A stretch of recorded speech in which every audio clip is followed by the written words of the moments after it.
Shalom. First and foremost, I want to give all praises, honor, and glory to Yahweh, Bahasham, Yahweh Shai, Bahasham, Rakah Kodesh. Double honors to the elders and the apostles of Great Millstone, and peace and blessings to the elect. And today we're going to go into the book of 2 Peter, the second chapter, the rise of false prophets. But there were false prophets also among the people, even as there shall be false teachers among you, who privately shall bring in damnable heresies, right? So they're gonna sneak in there amongst you and start to introduce those damnable heresies, right? Destructive teachings, false teachings, even denying the Lord that bought them, right? Redeemed them, and bring upon themselves swift destruction. So Peter was warning them that, hey, be mindful. Just as in Israel, they've always been false prophets. Likewise, they're going to be false teachers among you. When you go back to the ancient time of the prophets, there were always false prophets around. Likewise, false teachers are going to be among you. Some of them are going to sneak in there. They're going to act like they're one of you and then start to introduce these false teachings, even to the point of denying Yahushua, the same Lord that bought them with his blood. And in doing so, they're going to bring swift destruction upon them. And many shall follow their pernicious ways. All right, we're going to look into that word pernicious in a second. By reason of whom the way of truth shall be evil spoken of. See, these people will be the cause of the way of truth being evil spoken of. Because that's what they slander the truth. That's how they get people to stray away from it. So the word pernicious, destroying, utter destruction, a perishing, ruin, the destruction which consists of eternal misery in hell, which we know there is no such thing. Destruction, right? So their destructive ways. All right, many are going to follow their destructive ways that will lead on to destruction. And through covetousness shall they with feigned words make merchandise of you. So in their greed, they're going to come up with those feigned, those clever lies to make money off of you, whose judgment now of a long time lingereth not, and their damnation slumbereth not. See, because the Most High has already condemned them. He's already pronounced judgment against them. And it's not, as it says, it's not going to be delayed. It lingereth not. For if God spared not the angels that sinned, but cast them down to hell, and delivered them into chains of darkness to be reserved unto judgment, and spared not the old world, and those angels that sin is not talking about the Nephilim and all that. It's referring to the sons of God, okay, who didn't stay within the bounds of what the Lord instructed them to do. They started to go astray from the Lord. And Jude also makes reference of that.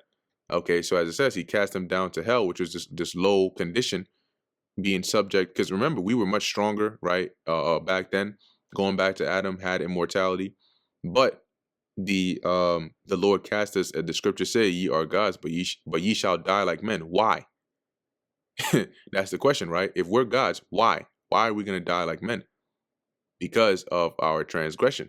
See, and that is a part of the hell that the Lord casts us into, being subject to these weak mortal bodies prone to judgment, right? The creature was made subject to vanity, not willing. So the vanity of our bodies that we're stuck in these conditions is likened unto those chains of darkness. And as it says, to be reserved unto judgment, unto the day of the judgment of the Lord.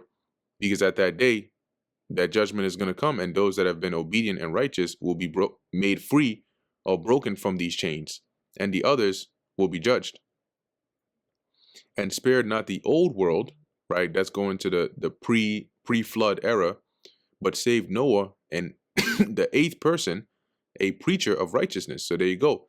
So Noah was preaching righteousness, just like we are preaching righteousness, but he was preaching the message given to him of the Lord, pertinent to his time, bringing in the flood upon the world of the ungodly. So Peter is putting them in remembrance, saying, remember that the Lord it doesn't matter who you were or where you started.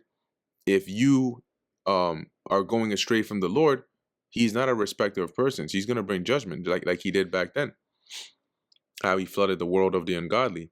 and turning the cities of Sodom and Gomorrah into ashes, condemned them with an overthrow. Going back to the book of Genesis, where he brought down that fire and brimstone and destroyed the cities of Sodom and Gomorrah and the neighboring cities, making them an ensample, which is an example, unto those that after should live ungodly. So if you want to live ungodly, look back to what the Lord did to Sodom and Gomorrah to see, okay, this is what happens to those that live this way. Let me not do so. And delivered just Lot, meaning the righteous Lot, who was vexed with the filthy conversation, the filthy way of life of the wicked that were among him. For that righteous man dwelling among them, and seeing and hearing, vexed his righteous soul from day to day with their unlawful deeds. Right? They were committing, all types of debauchery, fornication, adultery, bestiality, all forms of just perverse manner of wickedness, and him having to live amongst them, that vexed him. The Lord knoweth how to deliver the godly out of temptation, and to reserve the unjust unto the day of judgment to be punished. See, so the Lord knows how to rescue, right, the godly out of temptation, out of trials, but he also knows how to preserve or keep the wicked, as it says, onto the day of judgment to be punished. So nobody escapes the justice of the Heavenly Father, but chiefly them that walk after the flesh in the lust of uncleanness, those in particular, especially them, and despise government, right? They despise order. Presumptuous are they. They're high-minded. They're arrogant, self-willed. They want to do what they want to do. They are not afraid to speak evil of dignities. See, they scoff at supernatural beings. They scoff at divine truths. You got people like, for example, you had what's this guy, Boozy Badass, I think that was his name, who went on camera basically speaking blasphemously towards the Lord, not afraid to speak evil of dignities, and the Lord is going to judge people like that. You have that in this time, you had that back then. What's the word I was looking for? Oh, it's presumptuous. It says here, a daring man. See, and today they think like they think that's something worthy of praise. You're foolishly daring. No, that's just going to bring destruction upon you. Whereas angels, which are greater in power and might, bring not railing accusations against them before the Lord. See, so he's saying here, these beasts, these brute beasts, speak evil of dignities, where even angels don't speak like that. Okay, even angels, as it says, don't bring a railing accusation before the Lord. Let's read that in the NLT. But the angels, who are far greater in power and strength, do not dare to bring from the Lord a charge of blasphemy against those supernatural beings. And yet these demons, these idiots, these brute beasts, they just say whatever comes out of their mouth, not regarding the superiority of those that the Lord has set up, okay, of the Lord himself, of his son. But these, as natural brute beasts, right? A natural brute beast is like an unthinking animal, made to be taken and destroyed. That's their fate. There's nothing that serves them better than to just be eliminated. That's what Peter's saying. Meaning they're deserving of that.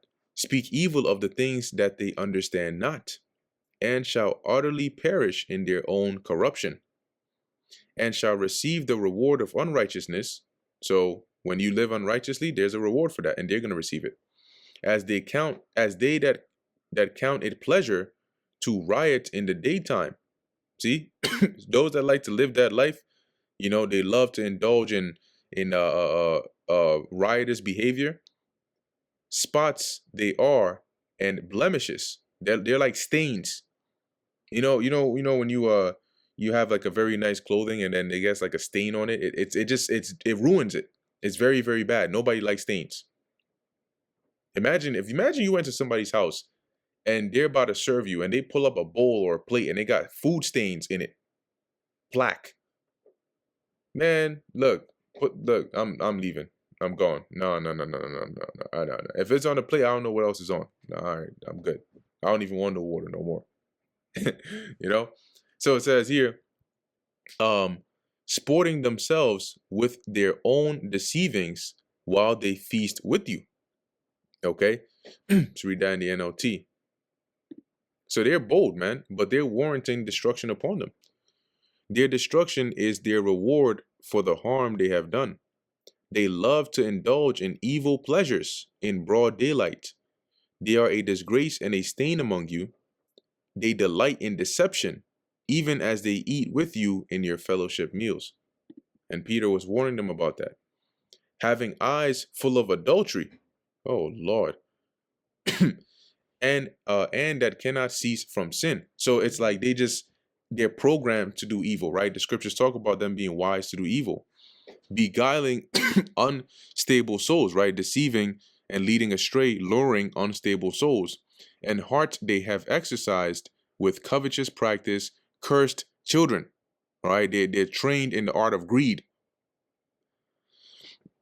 Verse 15, which have forsaken the right way and are gone astray, following the way of Balaam, the son of Basor, who loved the wages of unrighteousness. See? So they've gone astray, because why why was he so quick to want to go to answer the call of Moab? Because of the riches that were promised. And guess what? Even when even when he said that, okay, he wasn't able to curse Israel. Once again, whose idea was it that they used the Midianite women to lure Israel astray? So as it says here, Peter compares them to Balaam, who loved the wages of unrighteousness, did evil for money, but was rebuked for his iniquity. The dumb ass, speaking with man's voice, forbade the madness of the prophet, because he was trying to go right on that course to go to Balaam or Balak, and the angel was in the way, and the ass, his ass, dumb ass, meaning the donkey that doesn't talk, but the Lord opened its mouth, as it says, with man's voice, so it spoke in English, or not English, it spoke human dialect. Okay, forbade the madness of the prophet, because it tried to stop him from going, because the angel was in the way. These are wells without water, clouds that are carried with a tempest, to whom the mist of darkness is reserved forever. Similar speech to what Jude described them as. So as it says here, let's read that in the NLT, but it says they're wells without water. Imagine that. In a hot, dry, scorching day, you go to the well for water and there's no water in there. That's what they are. Unprofitable. Okay? A well looks like it would have water in it. You would expect it to have water in it, but it doesn't have water. Clouds carried with a tempest, to whom the mist of darkness is reserved forever. That's meaning they're reserved for complete destruction with no mercy out of it. That's the middle of darkness. It says these people are as useless as dried up springs, or as mist blown away by the wind. They are doomed to blackest darkness. Damn. For when they speak great swelling words of vanity, they allure through the lust of the flesh. See, so when they, as it says, they speak great swelling words of vanity, they boast themselves, they brag about dumb, stupid things, but they bait people, okay, through the lust of the flesh. They appeal to fleshly desires. Through much wantonness, those that were clean escaped from them who live in error. All right. So they basically using the lust of the flesh. They lure these people who escaped back into it. Okay. It says those that were clean escaped from them who live in error. So it says they brag about themselves with empty, foolish boasting, with an appeal to twisted sexual desires, which is not just sexual desires. It's, as it says in the NKJV, lewdness, or desires of the flesh, generally speaking. they lure back into sin those who have barely escaped from a lifestyle of deception, because they know, all right, I can get this person. If this person's not strong in the faith, I can get him. I can bring him right back. So they really did. They're messengers of Satan. That's what it is, who are sent to come and pull back people back into the world. While they promise them liberty, they themselves are the servants of corruption. So they try to make it seem like no, like you got to believe what we're saying. It's gonna set you free. It's the true liberty. It's what you need to have. But these demons themselves are subject. They're servants to corruption. They're slaves to sin. For of whom a man is overcome, of the same is he brought under bondage. Okay, so when you're overcome, you're a slave or you're a servant to. So whatever you're a servant to, of the same you are brought in bondage. It controls you. For if after they have escaped the pollutions of the world through the knowledge of the Lord and Savior Yahushua HaMashiach, they are again entangled therein and overcome, the latter end is worse with them than the beginning. So those that being escaped from the wickedness of this world come into the truth, but then they go back into it, they end up worse than they were from the beginning. Right? They end up living a far worse lifestyle, being far more corrupted than how they were before they first even came into the truth. For it had been better for them not to have known the way of righteousness, than after they have known it to turn from the holy commandment delivered unto them. Yeah, because before you knew the way of righteousness, you didn't know any better. But afterwards, now you know better, but you know what's right and you know what's wrong, and you chose to go into what's wrong. You're cooked. But it has happened unto them according to the true proverb, right? So really, this proverb is exemplified in them, being the dog is turned to his own vomit again, and the vomit that came out of the dog, it's going right back to it, trying to okay. And the soul that was washed to her wallowing in the mire, and the soul is a pig. Okay, so imagine that, a pig, a pig, like a pig and shit, and then you clean it, and it runs right back to go wallow up in some shit or in some mud. Okay, that's what you're like, coming into this knowledge, being cleansed, and then going right back into the wicked ways of your previous life. And that brings us to the end of the book of 2 Peter, the 2nd chapter. Lord willing, that was edifying to the elect. In closing, I want to give all praises, honor, and glory to Yahweh, Bahasham, Yahweh Shai, Bahasham, Racha Kodesh. Until next time, Shalom.